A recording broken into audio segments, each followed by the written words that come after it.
తెలుగు తల్లి కెనడా వారికి మరియు ఈ కార్యక్రమంలో పాల్గొన్నటువంటి చిన్నారులందరికీ శుభాకాంక్షలు. ఒక నాకెంతో ఇష్టమైనటువంటి కార్యక్రమంలో నన్ను భాగస్వామ్యం చేసినందుకు సదా మీకు అందరి కృతజ్ఞతలు. బాల సాహిత్యం అనేది ఒక ఉత్తమమైనటువంటి పౌరులను తయారు చేయడానికి ఒక సాధనం వంటిది. నేటి సమాజంలో మామూలుగా చిన్నారుల పైన సోషల్ మీడియాతో పాటు మత్తు పానీయాలు, మాదక ద్రవ్యాలు, ఇంకా ఇలాంటి విష ప్రభావానికి లోనటువంటి అవకాశం ఎంతో ఉంది. అలాంటి తరుణంలో విద్యార్థులను పుస్తక పఠనం వైపు మళ్లించడానికి మాలాంటి ఇంకా ఎంతోమంది పెద్ద పెద్ద బాల సాహిత్యవేత్తలు ఉన్నారు. వాళ్ళందరూ ఎంచుకున్న మార్గం ఏంటంటే విద్యార్థులతోటి స్వీయ రచనలు రాయించడం. కథలు కానీ, కవితలు కానీ, గేయాలు కానీ, చిన్న చిన్న వ్యాసాలు కానీ, ఇంకా ముందుగా అంత అభిరుచి లేనటువంటి పిల్లలను ముందుగా వాళ్ళతో చిత్రలేఖనం వేయించడం కానీ, అది నేను చాలా మొదటి నుండి చేస్తున్నాను. నాకు 2000 సంవత్సరంలో ఉపాధ్యాయ వృత్తిలోకి ప్రవేశించడం జరిగింది. 2006-7లోనే నేను విద్యార్థులందరితోటి రాజగోపాల్పేట అనే పాఠశాల ఒక విద్యార్థులతోటి ఒక అక్షర అనేటువంటి పక్షపత్రికను రూపొందించడం జరిగింది. అప్పుడు నేను గ్రంథాలయ కార్యదర్శిగా ఉండి ఒక్కొక్క విద్యార్థితో చేత 400-500 పుస్తకాలు కూడా చదివేవారు. అప్పుడు ఇలాంటి ఫోన్లు అనేటివి లేవు కాబట్టి అలా అక్షర అనే పక్షపత్రికలో ఒక ఎడిటోరియల్ మాత్రమే నేనే రాసేవాడిని. 15 రోజుల పత్రిక, ఒక కథ ఉంటుంది, 15 రోజుల అంశాలు ఉంటాయి, వార్తాంశాలు, ఒక ప్రముఖ వ్యక్తిని ఇంటర్వ్యూ చేయడం, ఒక కథ, ఒక కవిత, ఒక పజిల్, ఒక మ్యాథమెటిక్స్ పజిల్, ఒక తెలుగులో పదకేలి, ఒక ఆదర్శ విద్యార్థి గురించి, ఆ స్కూల్ న్యూస్, ఇలా ఒక సంవత్సరం పాటు ఆ పత్రిక నిర్వహించడం వల్ల నాకు కూడా ఎంతోమంది విద్యార్థుల యొక్క సృజనాత్మకతను బయట తీసుకొచ్చే అవకాశం కలిగింది. ఆ తదుపరి ఇంకా ఎప్పుడు వినూత్న కార్యక్రమాలు నిర్వహిస్తుంటాను. అప్పుడు ఆ మధ్య జెమిని టీవీలో బంగారం మీకోసం అనేటువంటి ఒక కార్యక్రమం ఉంది. అది విద్యార్థులకు ఎట్లా అన్వయిస్తే బాగుంటుందని చెప్పి నేను రూపాయలు మీకోసం అనేటువంటి కార్యక్రమం కూడా రూపొందించడం జరిగింది. రూ. 4, రూ. 5, అది సెకండ్ రౌండ్, ఒక 4 రౌండ్లలో వాళ్ళకు జీకే ప్రశ్నలు వేయడం. ఇలా విద్యార్థులకు వినూత్నమైనటువంటి విధానంగా వాళ్ళను పుస్తకాల వైపు మళ్లించే ప్రయత్నం చేశాను. ఈ క్రమంలో 2019లో జక్కాపూర్, 2015లో జక్కాపూర్ పాఠశాలకు రావడం జరిగింది.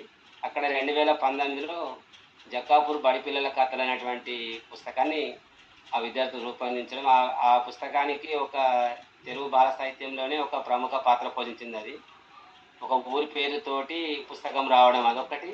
ఆ పుస్తకానికి 4 నెలల్లోనే అది రెండవసారి ముద్రణ అన్నట్టు. ఫస్ట్ 500, తర్వాత 1000 కాపీలు.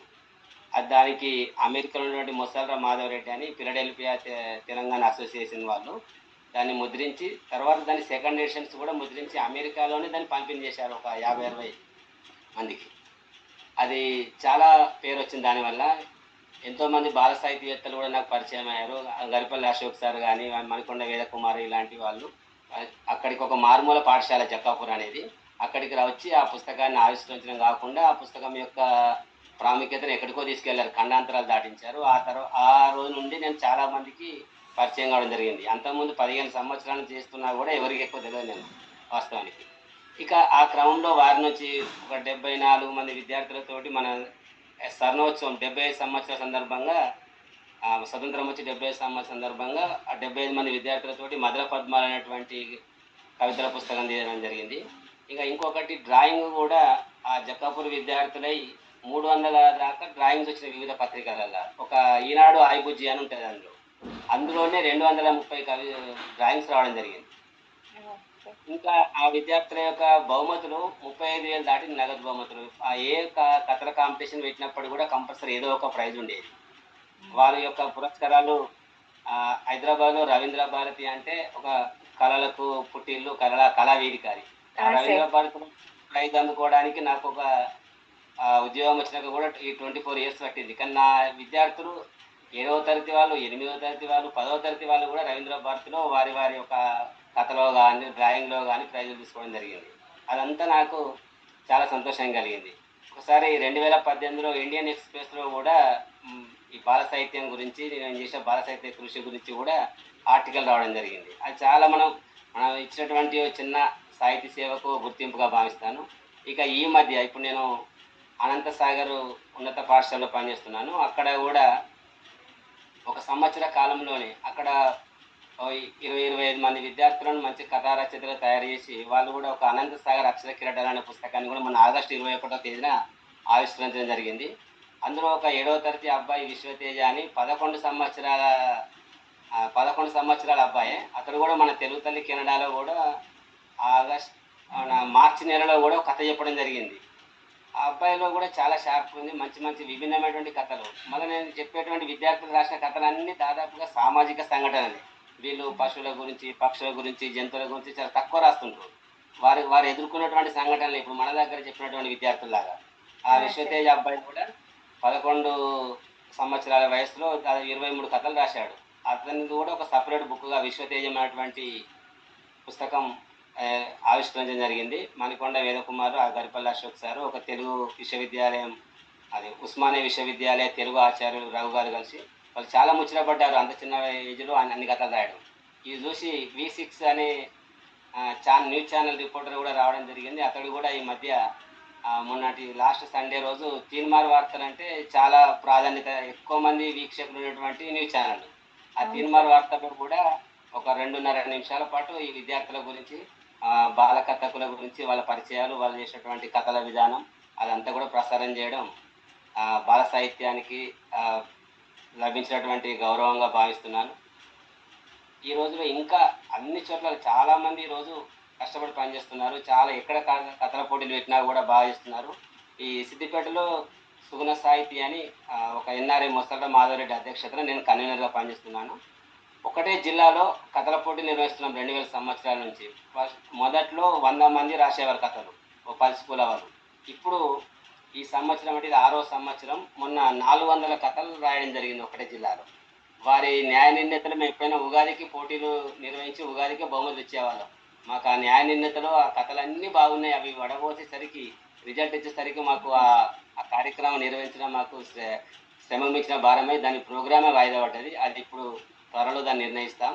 ఒక 2 నెలల్లో జరిగే ప్రోగ్రామ్ 6 నెలల టైం తీసుకోవాల్సి వచ్చింది మాకు. అంటే బాల సాహిత్యానికి ఆదరణ పెరుగుతుంది. అందరూ కూడా చాలామంది బాల సాహిత్యానికి మొగ్గు చూపుతున్నారు.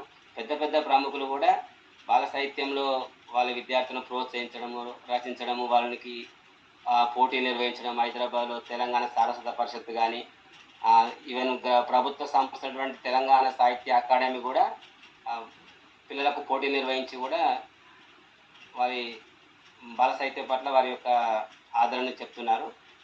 ఇలా ఇంకా కూడా చాలా వరకు ఇప్పటి వరకు పిల్లలే 526 కథలు రావడం జరిగిందని మన గరిపల్లి అశోక్ సార్ చెప్పారు. ఒక ఈ సంవత్సరమే 2025లోనే 26 పుస్తకాలు రావడం జరిగింది. పిల్లలు రాసిన పుస్తకాలే ఇవి. ఇంకా పిల్లలకు సంబంధించి పెద్దలు రాసినవి చాలా ఉన్నాయి అవి. ఇదంతా బాల సాహిత్యాన్ని అందరూ కలిసి ఒక నిస్వార్థ భావనతో, ఒక నిబద్ధతతో రేపటి సమాజానికి ఒక మంచి పౌరులు అందించాలనే తపనతోటే విద్యార్థులందరినీ ఈ రకం తయారు చేస్తున్నారు. ఇందులో మీరు ఈ పిల్లలు కూడా ఇప్పుడు గడుగ్గాయి కథలు పంపడం కానీ, తర్వాత మీరు కూడా తెలుగు తల్లి పెద్దలకు కథల పోటీ నిర్వహించడం కాకుండా కవితల పోటీ నిర్వహిస్తున్నారు. 10 జూలైలో వస్తుంది. అది కాకుండా గడుగ్గాయి ద్వారా కూడా గతంలో పోటీ నిర్వహించారు. తర్వాత ఇప్పుడు ఈ కార్యక్రమం అయితే చాలా ప్రశంసించదగినటువంటిది, చాలా స్ఫూర్తిదాయకం.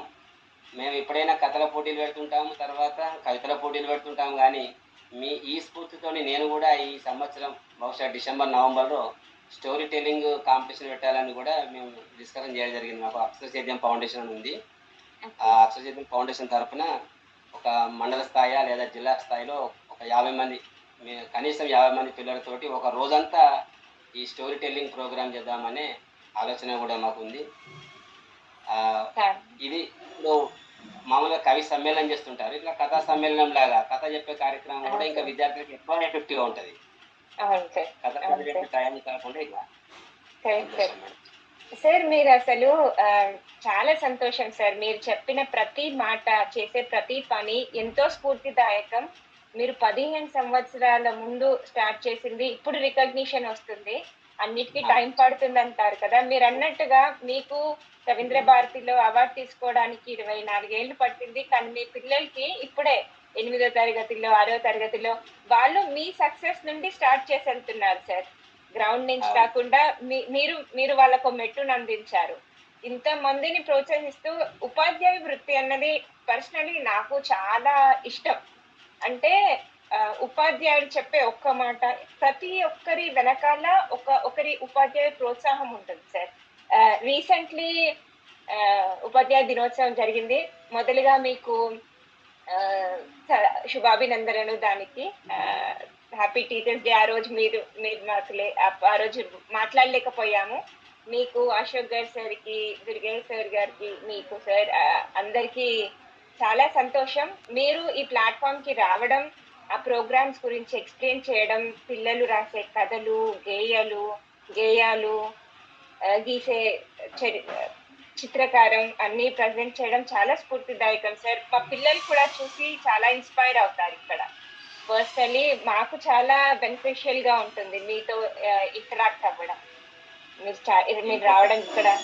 సార్ ఇంకొక విషయం మేడం, ఉపాధ్యాయ దినోత్సవం అన్నారు, మీరు కూడా ఒక మాట చెప్పారు. ఈ కార్యక్రమంలో మనకు సహకరించినటువంటి మన కుటుంబ సభ్యులను కూడా మీరు ఇందులో జాయిన్ చేయడం కూడా చాలా సంతోషం.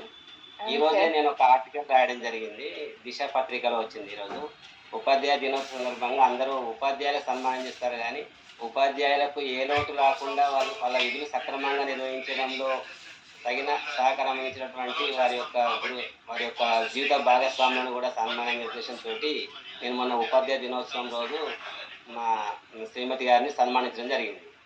ఆ ఫోటో చాలా మంది చూసి ఒక రిపోర్టర్ దాకా వెళ్ళి ఆయన ఈరోజు దిశలో గురువును తీర్చిదిద్దిన సితారా అనే పేరుతోటి ఆర్టికల్ వేయడం జరిగింది. అది ఈరోజే పబ్లిష్.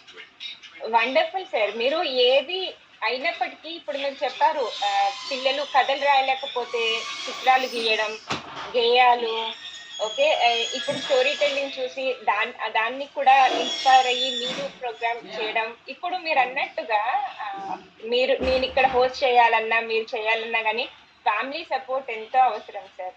ఆ సపోర్ట్ లేనిది మనం చేయలేము. మీరు దాన్ని గుర్తించి వారికి రికగ్నిషన్ ఇవ్వడం చాలా చాలా సంతోషం సార్. అయితే మనకి ఇప్పుడు శరణ్ ఉన్నాడా తెలియదు సార్. శరణ్ గారు